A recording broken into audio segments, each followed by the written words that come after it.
ভারতের অযোধ্যার রাম মন্দিরের দানবক্স থেকে কোটি কোটি রুপি আত্মসাতের ঘটনায় তদন্তে চাঞ্চল্যকর তথ্য উঠে এসেছে। বিশেষ তদন্ত দলের প্রতিবেদনে বলা হয়েছে, নগদ অর্থ গণনার দায়িত্বে থাকা কয়েকজন কর্মী পরিকল্পিতভাবে সিসিটিভি ক্যামেরা আড়াল করে দানবক্সের টাকা চুরি করতেন। চুরি করা অর্থ প্রথমে মন্দির চত্বরে থাকা টয়লেটে লুকিয়ে রাখা হতো, পরে সুযোগ বুঝে বাহিরে পাচার করা হতো।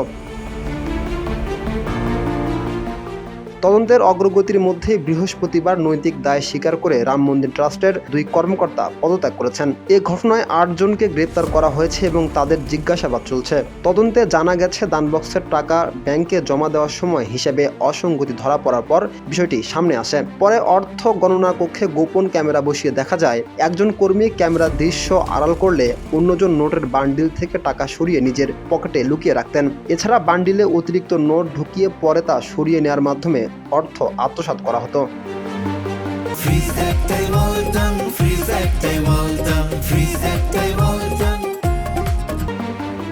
তদন্ত সংস্থার তথ্য মতে 27 এপ্রিল থেকে 5 জুন পর্যন্ত সিসিটিভি ফুটেজে অন্তত 70টি চুরির ঘটনা শনাক্ত হয়েছে। তদন্তে আরও উঠে এসেছে নিরাপত্তা ব্যবস্থার দুর্বলতা, কর্মীদের শরীর তল্লাশি না করা এবং পর্যাপ্ত তদারকির অভাবে দীর্ঘদিন ধরে এই চক্র সক্রিয় ছিল।